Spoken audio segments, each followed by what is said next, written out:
Moses is going up to the mountain. You and I, all of us, are invited to come, to go to that mountain. Steps in which how we can come into this deep friendship with God. Humility, as St. Augustine says, is the virtue without which you cannot have the other virtues. It is draw, as James chapter 4 it says, draw near to God and He will draw near to you. So when we don't forget other sins, can we expect God to forget our sins? If your sins are scarlet red, God is ready to wipe it away, and forget it. Psalmist says that, He will, as far as the east is from the west, He's going to remove your sins. God wants each and every one of us to look into our lives.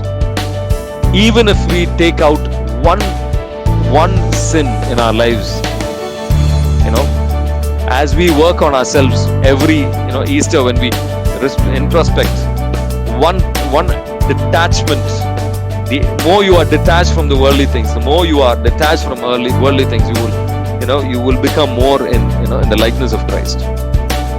Our Father in heaven is basically, Jesus wants us to pray in that way. It's basically because our thoughts are more inclined to earthly things. We are not inclined to heavenly things. You and I are called into that relationship with God, a deeper relationship with God, a relationship where we call ourselves friends of God, a relationship where we are willing to come into to say that it is not I, that it is Christ who lives in me, and it is perfection that God is calling us to.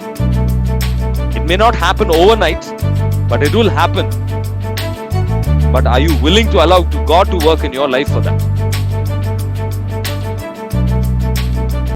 So today it's Matthew chapter 5, verse 1 onwards. A very beautiful chapter. When Jesus is actually here, sitting on the, seeing the crowds, He goes to the mountain. That going to the mountain itself actually recalls a lot of beautiful things. How Moses goes to the mountain, and he brings down the law for the people. The law that Moses brought, it is here Jesus is giving the perfection of the old covenant, the old law, the moral law. He's encapsulating the old law into the new covenant. So Matthew chapter 5, 1 onwards to Matthew chapter 7, verse 29 onwards. It is basically nothing but what Jesus says to the disciples. Teach everyone what I have commanded you. This is what you and I are called to follow. This is what you and I will be judged upon. This is what you and I are called to become in our lives. So the mountain signifies the higher precepts, given to us. Here you see that it's only the disciples that He's talking to. He's not talking to the multitude. This is actually given to the disciples. God has a lesser law for those who are walking in fear. In the Old Testament Israel, they were walking in fear. So the law that was given to them is for walking in fear. But here it's higher law where we are ready to be set free by the love of God. That is why if you see, it is all about the fatherhood of God. Here it is, because your Father in heaven. 5, 6 and 7 we'll be basically meditating on these 3 chapters. So here everywhere it will be written Father, because the Father in heaven, our Father in heaven. So that is how it will, the theme, that is how it goes. When Exodus, comes, when Moses comes down from the mountain, here, he gives what is there in Exodus 34, 29 to 30. That is, let me take that and read.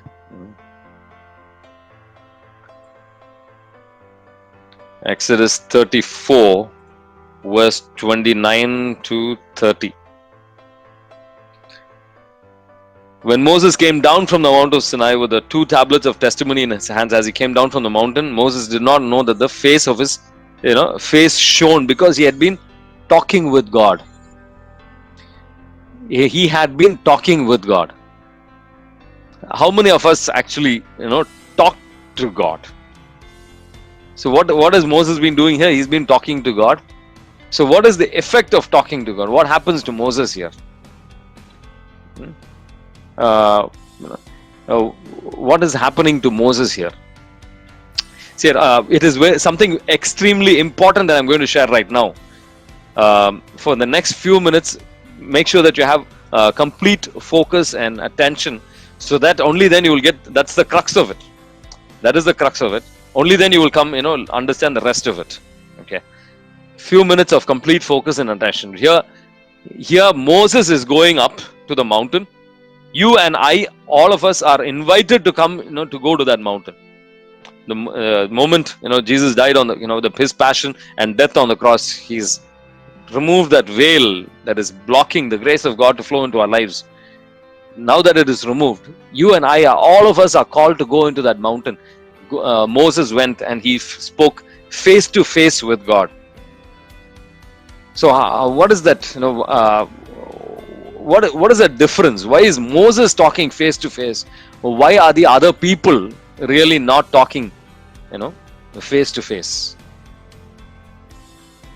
Here, Jesus is on the mountain, and the disciples come to Jesus, to the mountain, and are receiving these wonderful precepts. It is not, some maxims like what Confucius says or something like that, or what Tirukural, something like that. It is the divine, law that God, Jesus is giving. The divine law where, Moses is actually described as the friend of God. If you don't understand this concept of the friend of God, you will not really understand the rest of it. It will not really seep into your mind. You will not really get what God intends in each of our lives. God is calling each and every one of us to be His friends. If you go to John chapter 15, verse 12 to 15, it clearly says, He gives a new commandment, a commandment not found anywhere. Okay. John chapter 15, verse 12 to 15, you can clearly see that. He says, This is my commandment that I give you, to love one another as I have loved you. Greater love has no man, than this, that a man lay down his life for his friends. You are my friends if you do what I command you. So all these things, what we're going to discuss after that, is what He's going to command us. And you are my friends if you do what I command you. No longer do I call you servants. Servant does not know what the master is doing. But I have called you friends. Or for all that I have heard from my Father, I have made known to you. Once we become that friend of God, we come into that deep union with God. That is it. God is, there's no, when it comes to a friend, there's no secrets between friends, right? Do we keep any secrets with our friends? If we keep secrets, we are really not friends with that person. God is inviting you and me for that relationship. Starting with Abraham, Abraham, Moses, Jeremiah, Isaiah, all these people were called friends of God. How did Abraham come into that friendship?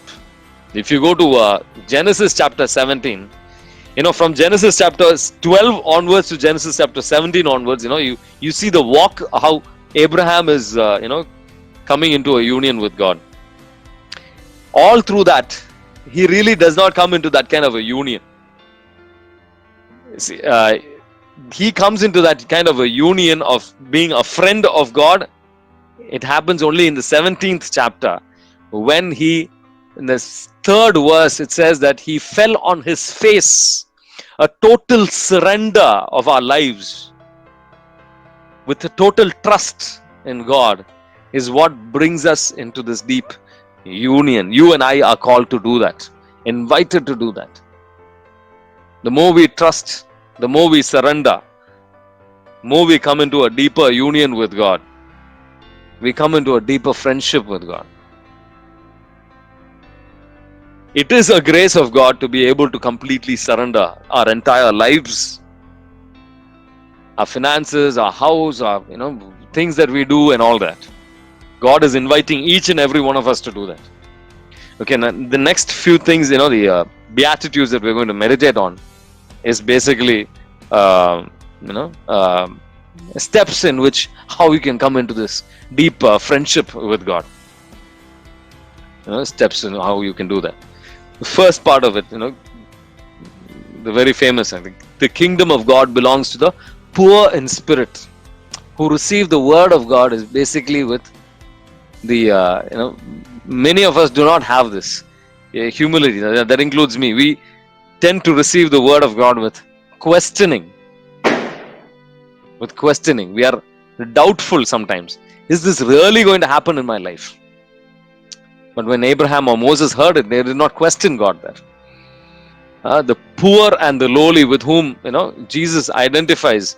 It is not just the poor in the poor in the things that they have. It is also because the poor in spirit, meaning it is they are willing to trust in the word of God in complete.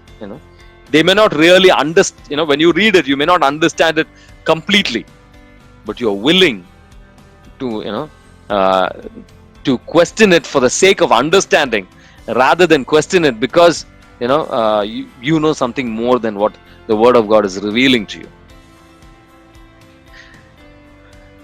Humility, as St. Augustine says, is the virtue without which you cannot have the other virtues. It is the root of all the sins that are there in our lives. It is nothing but an awareness of the condition that you're in. We do not have the means to go to heaven by ourselves.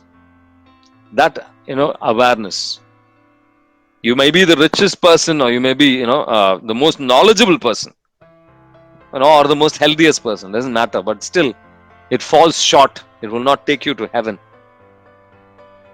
It has a lot of shortages in itself. But sometimes we have a tendency to think humility is false, modesty, thinking we are nothing and all that. No, it is a true awareness of who we are. Can someone take Romans chapter 12 verse 3 and read that? Romans chapter 12 verse 3.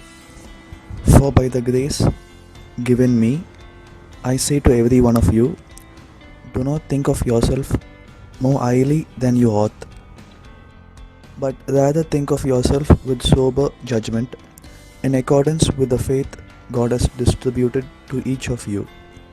Correct. Not to think highly of ourselves more than what God has, the measure of faith that God has placed in each and every one of us. That is how we are called to evaluate ourselves. Mother Mary, she says, how she has been blessed by God in the Magnificat, very beautifully. She says, praise. She says, all generations shall call me blessed. But if you see the Magnificat entirely, she does not, what do I say? When you say what God has done for you, you need to say it the way she has said it, how she magnifies the Lord in every sentence. God is listed as first. He has done this for me. He has done this for me. He is magnified there. That is true humility. Saying what God has done for you, it is not it's not pride, but rather placing God first in all the things that He has done for you is true humility. Giving God the prominence where He's supposed to. So true humility leads us into a deeper awareness of who we are. So and these beatitudes are connected. So when you have these deeper awareness, what do? You mourn for your sins. You think that you are offending God here when you're going away from God. So you mourn for your sins. It is this is not absolute. This is how it is.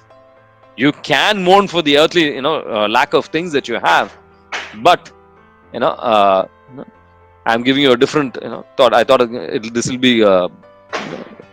I would give you this viewpoint of things. So if you go to Psalms chapter 51 verse 17, you will see very beautifully over there when Psalm chapter 51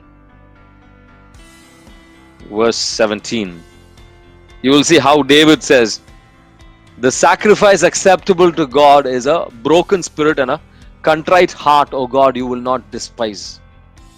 So when we realize how far we have gone away from God, how much we really need the presence of God in our lives, when we accept that, when we come closer to God, that there you will be satisfied.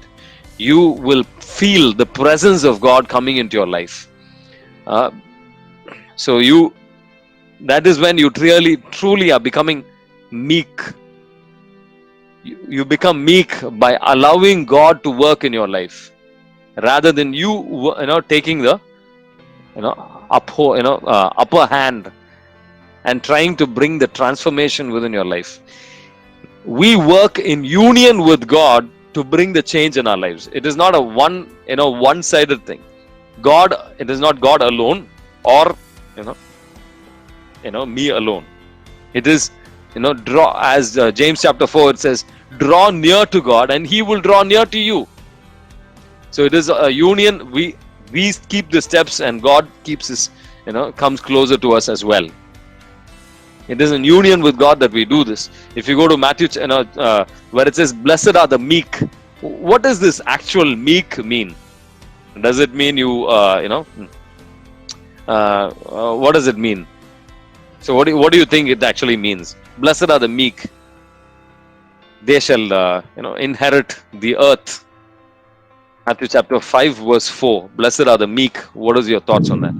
Remember when I started this itself, I was saying the crux of it, how Abraham fell on his face before God. So that's a total surrender. That is the blessed are the meek.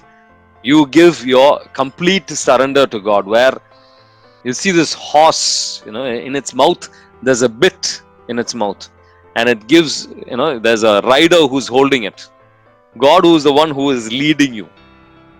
That is the actual explanation of what meek. That is the kind of meekness God is expecting from us.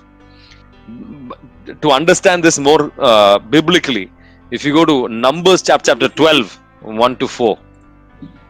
While they were in Hazeroth, Miriam and Aaron spoke against Moses on the pretext of marriage he had contracted with a Cushite woman.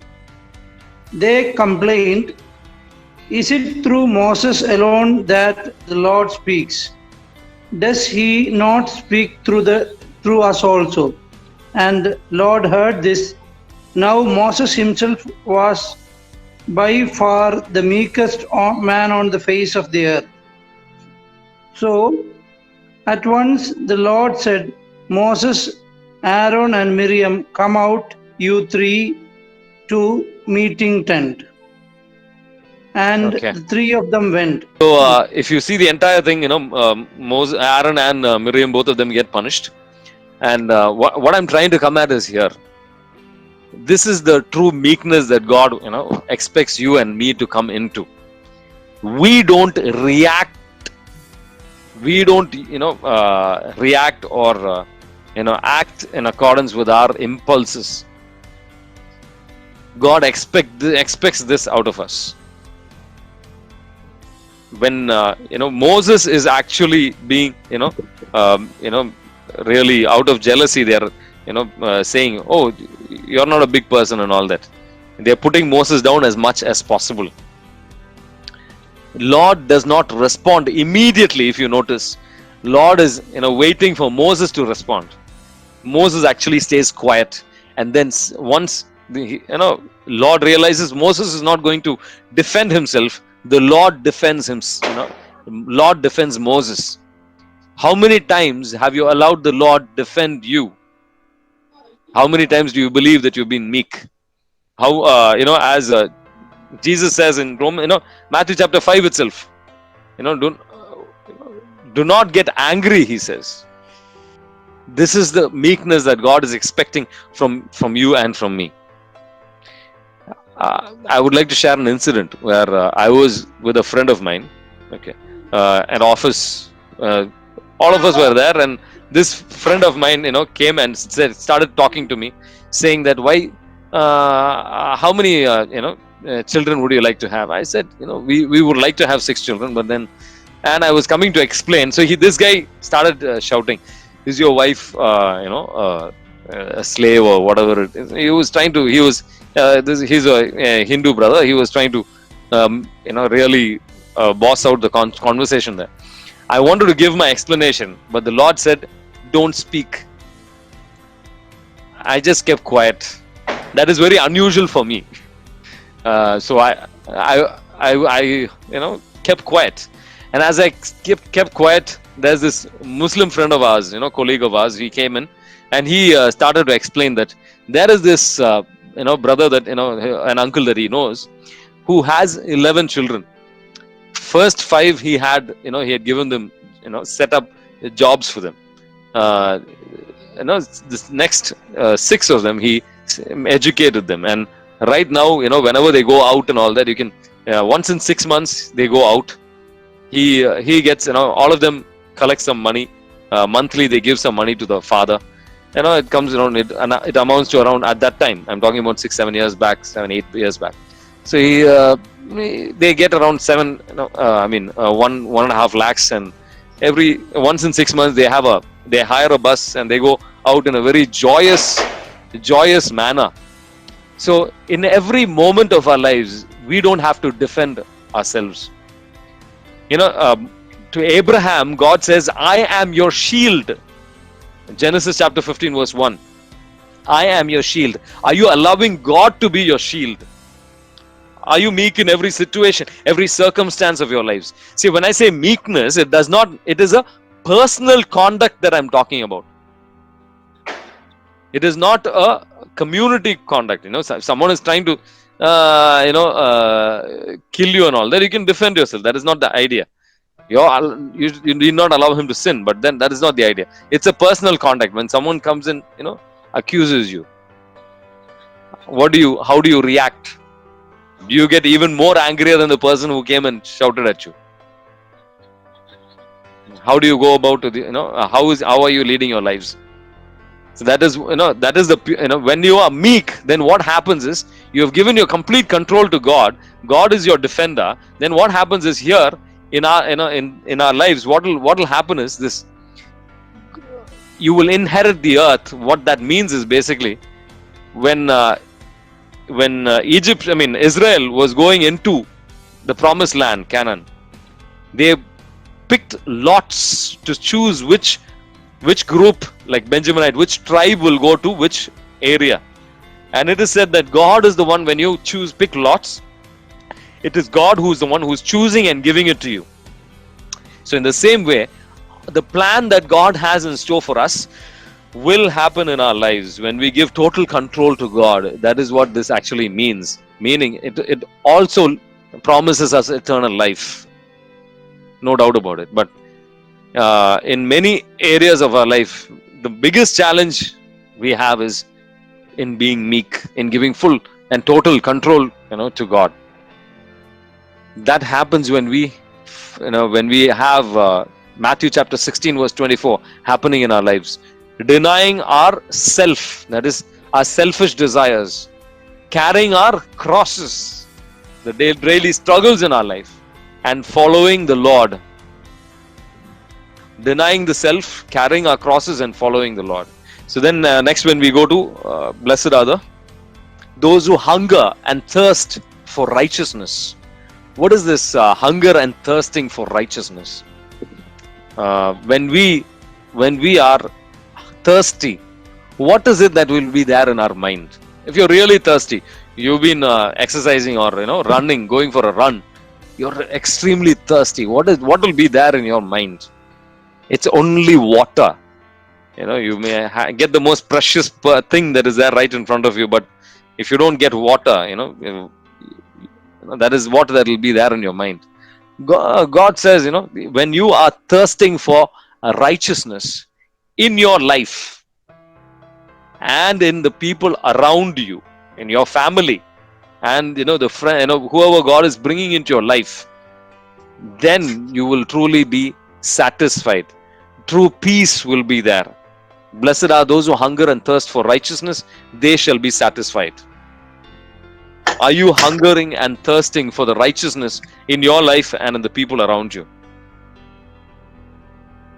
Or are you trying to get satisfied with the earthly things? Blessed are the merciful. I guess one of the most difficult aspects in many of our lives, including me, is being merciful. How can we be merciful to others?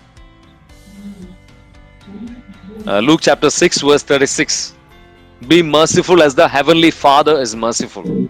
When we bear with others' faults, why do we get angry? When we say people say things that are not acceptable to us, we get angry.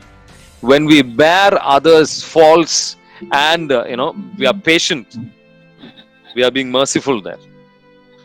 But I think something more difficult than that is when we are called to be merciful. More importantly is that we forgive others the way God forgives us. So then the next question is, that is one of the most important ways to being merciful. So then the question is, how does God forgive us? As Hebrews chapter 8 verse 12 will tell you, for I will be merciful towards their iniquities and I will not remember their sins anymore, it says. You understand? So how many people do we forgive and forget their sins? We forgive them, but we have a tendency sometimes not to forget these memories. These negative memories are there within our hearts, and it doesn't always go away completely. But this is not how God is expecting us to forgive. So when we pray the Our Father, what do we pray? Forgive us as we forgive others. Correct. So when we don't forget others' sins, can we expect God to forget our sins?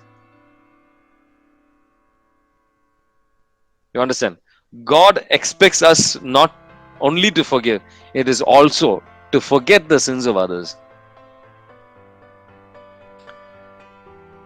In Isaiah chapter 6, chapter 1 verse 18, it will say, even if your sins are scarlet red, God is ready to wipe it away, and forget it. Psalmist says that he will, as far as the east is from the west, he is going to remove your sins. That is the way you and I are called to forgive, to have that character of God who is sending the rain on the good and the evil.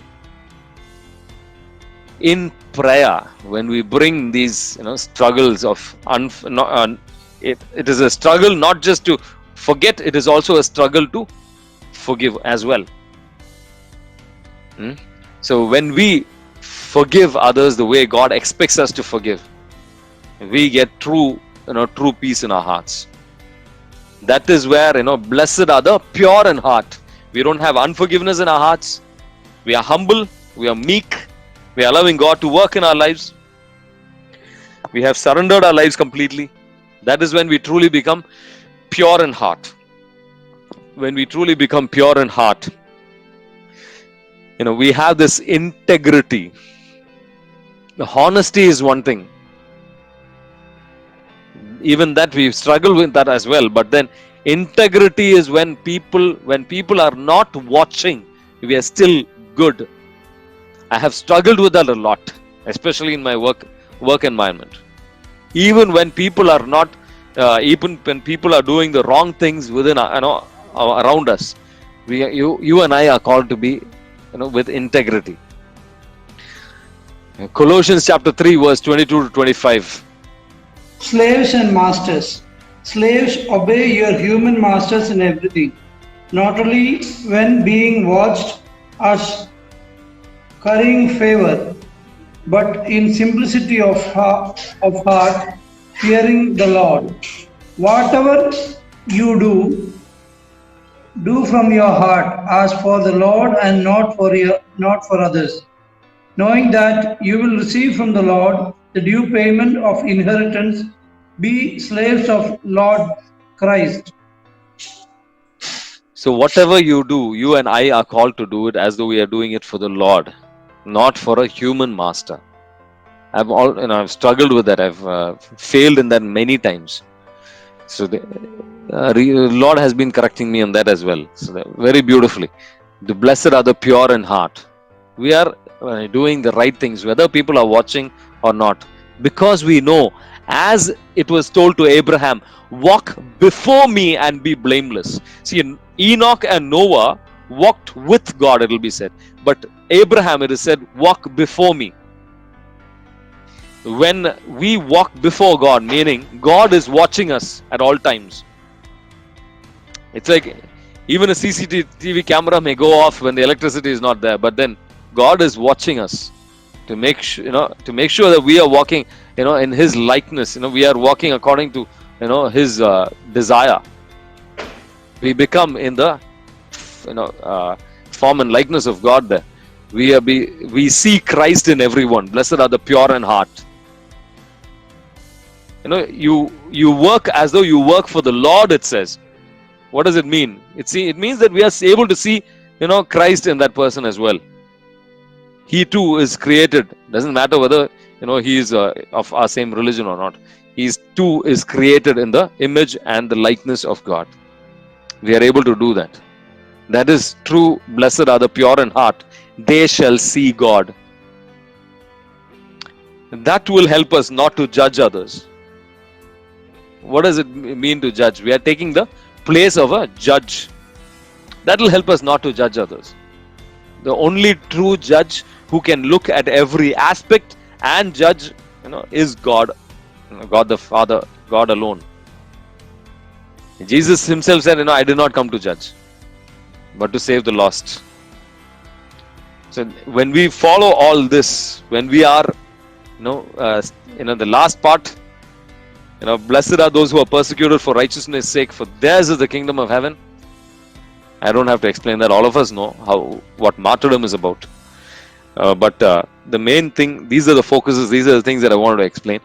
The next part is, when you do all this, you become the light of the world. Christ is in us. It is no longer I, Galatians chapter 2 verse 20, it is no longer I, but it is Christ who dwells in me, who is in me.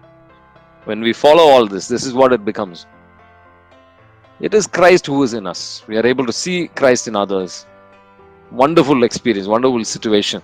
So then that is when whatever we talk, it is out of the abundance of the heart, the mouth speaks. We are speaking about Christ in every circumstance of our lives. We are the salt of the earth. We give flavor to the people who we come across. We bring people to Christ. It's very easy for us. We cross from a cross-examination based on the 10 commandments.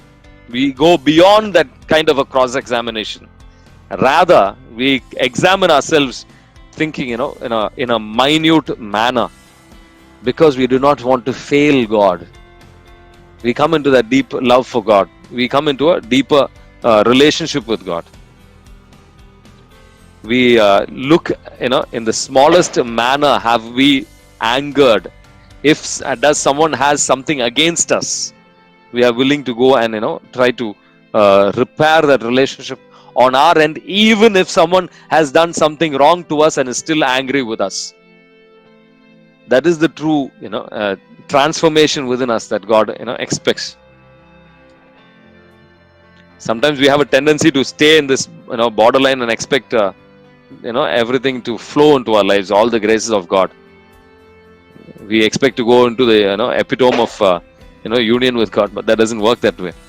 So then to add to all this, these are the measures in which we can come into.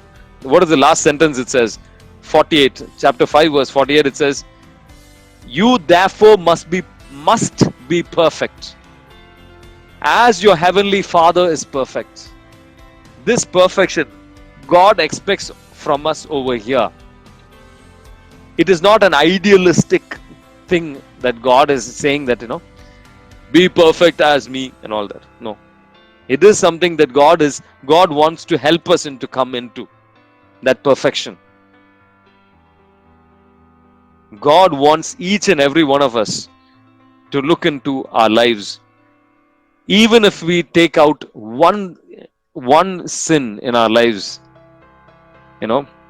as we work on ourselves every Easter, when we introspect one detachment, the more you are detached from the worldly things, the more you are detached from worldly things, you will become more in the likeness of Christ. The worldly, not just worldly things, worldly attitudes. So what are the things that are going to help into coming into that perfection? 3 things. It may seem very simple, but it has a lot of grace in it. Immeasurable grace. Almsgiving, prayer, and fasting. It may seem very simple, but I'd like to go a little bit more deeper in these 3 things as well. So this almsgiving, the attitude of almsgiving is what Jesus is correcting here. I believe, hopefully, we will not have any of those attitudes where we do these things for self-glorification. Don't do it and go around saying it. It serves no point there. But concerning prayer and fasting is what God is talking about. Okay. One second. So, what is when it comes to almsgiving, and prayer, I would like to share some very important thing about prayer. So, when it comes to prayer, it is good that we all pray, we all do very well in prayer and all that. But I would like to share that it is very important that we pray in in the manner what Jesus is revealing here. Here, if you see, truly I say to you, they have had your reward. But when you go into the room, shut the door and pray to your Father who is in secret. Your Father who sees in secret will reward you. The shutting the door, all of us shut the door and all that. Okay, but the shutting the door, main focus is on your 5 senses of your body. So your entire focus should be on God, is what God is intending here. One of the best ways to bring us into that focus would be when we get up early in the morning and we pray. If you go to Mark chapter 1 verse 35, Mark chapter 1 verse 35, let's see how Jesus prayed. Okay. Rising very early before dawn, he left and went off to a deserted place where he prayed. Yeah. So rising early in the morning, the early morning prayer has a lot of power in it. Great amount of power. You're like, you have the moment you wake up, you deny that fleshly desire to sleep. God honors that. God is, honoring that, and you will be able to tune in. You'll be able to, you'll be able to listen to the voice of God very easily. Psalms chapter 5 verse 3 will say, "O Lord, in the morning thou hearest my voice. In the morning I prepare a sacrifice for thee and watch." In the morning, early in the morning, God will hear our voice very. You will be able to talk to God. You will be able to listen to the voice of God very easily. Abraham, when he went to sacrifice Isaac on the mountain, early in the morning he rose, it will be said. Jacob, when he dreams before he goes into all the time, it will be early in the morning. It is very important. Samuel, when he hears from God, when God himself speaks, it is early in the morning. Samuel, when God calls out to him, that is very early in the morning. So in all these circumstances, some of the greatest of revelations, have come, and beautiful things have come early in the morning. So almsgiving, early morning prayer, and fasting. I will come to almsgiving. So when it comes to almsgiving, the beauty of that is that It is a memorial. That is something. There's a word that in Acts of the Apostles chapter 10, verse 1 to 3. It says, At Caesarea, there was a man named Cornelius, a centurion in what was known as the Italian regiment. He and all his family were devout and God-fearing. He gave generously to those in need and prayed to God regularly. One day, at about 3 in the afternoon, he had a vision. He distinctly saw an angel of God who came to him and said, Cornelius. Cornelius stared at him in fear. What is it, Lord? He asked. The angel answered, Your prayers and gifts to the poor have come up as a memorial offering before God. has come up as a memorial offering before God. So what is this memorial offering before God? If you go to in the Old Testament, you will clearly see that. So Leviticus chapter 2 verse 2, very beautifully puts it. What does it mean by being a memorial offering? Just because we read memorial offering, we need not understand that, right? So memorial offering means it's an offering by fire, an odor pleasing to God. It is something very pleasing to God. It has come up to God, and God cannot reject. God cannot keep from seeing it.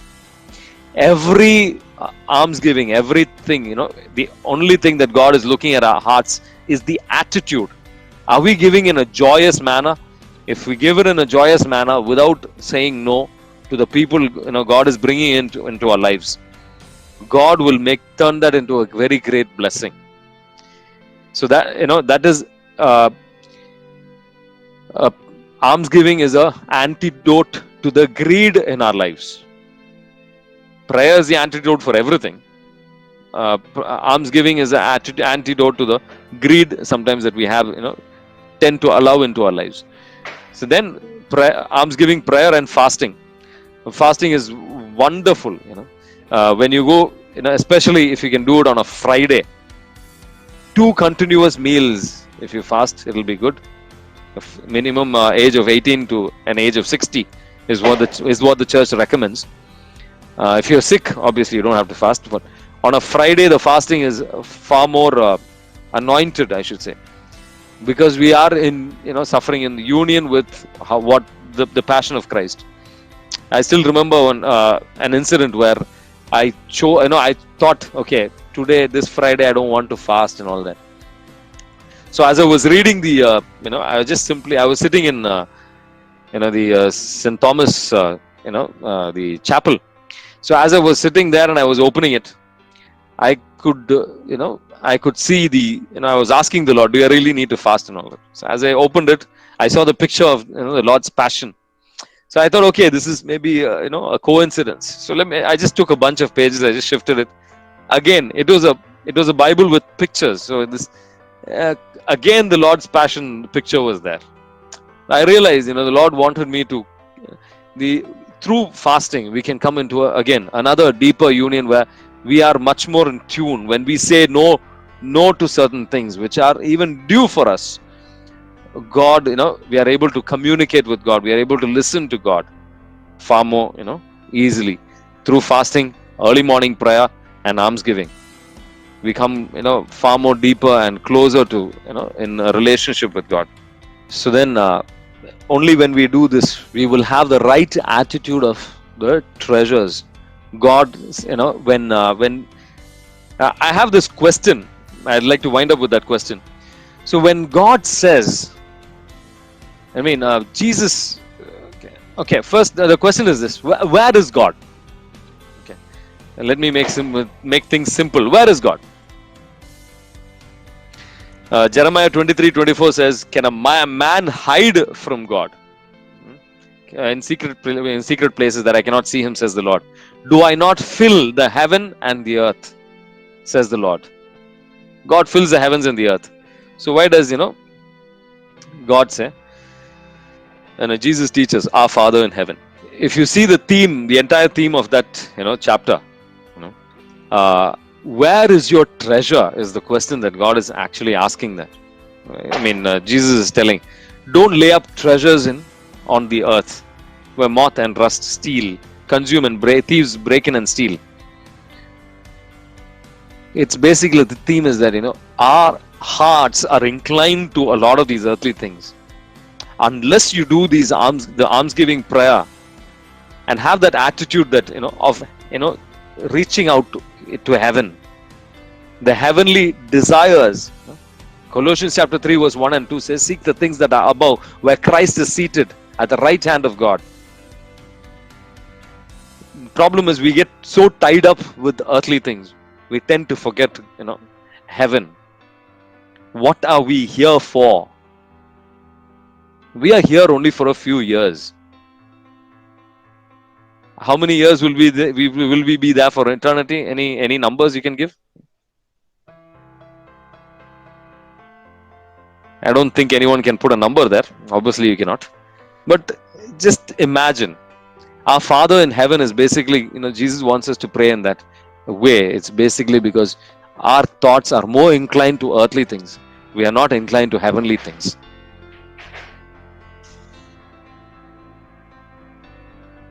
God wants us to have the right attitude in our lives. Only if we have that attitude will we truly be able to give that, give alms, pray, fervent prayer, how Jesus prayed. Hebrews chapter 12 verse 8, it says, he prayed, in a loud voice to make that fervent prayer. God is calling each and every one of us. With, when you pray that in that way, we are really complete, our hearts are focusing on that prayer. How did the disciples pray? Acts chapter 4 verse 16, it says, it will say very beautifully, they raised up their voices in prayer. How many of us feel shy when we pray? We pray, in a very low voice. We struggle to pray, praise God in a loud voice. Give thanks in a loud voice. Surrender in a loud voice. But how did God the Father speak to his Son in front of everybody? He says, this is my beloved Son. When we don't, have, problems in raising our voice and praising God, even in church we struggle to praise him, opening our mouths. That is the sad state of affairs. Other than those who are there in the, music, we are all sometimes end up being mute spectators. But that is not how God wants us to be. Luke chapter 21, 10 verse 21. It'll tell that, love the Lord with all your heart, all your mind, all your soul, and all your strength. How can you love him with all your strength? By praising him, with a loud voice. And Jesus says, our Father in heaven, hallowed be thy name. Praise him. So these ways. So any questions for what what we have, I have shared till now?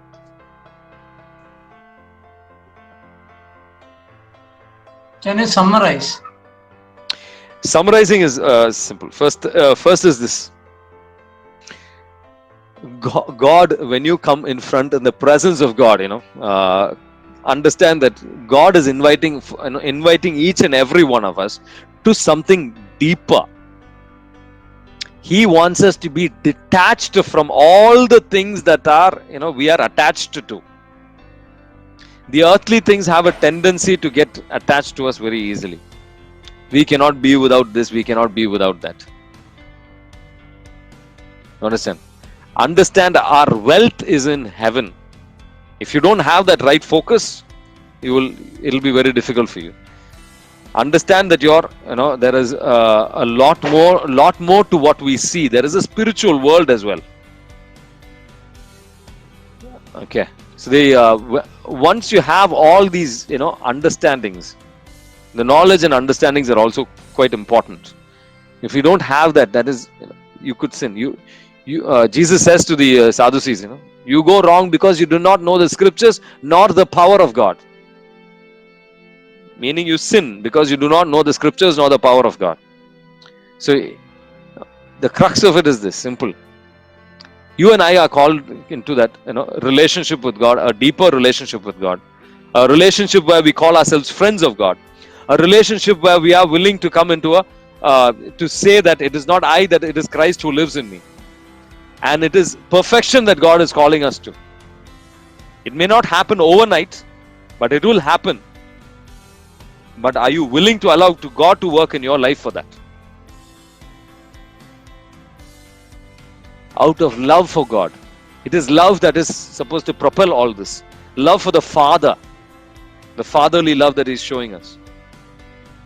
He's calling us into each and every one of us into a deeper, a far more valuable union with Him.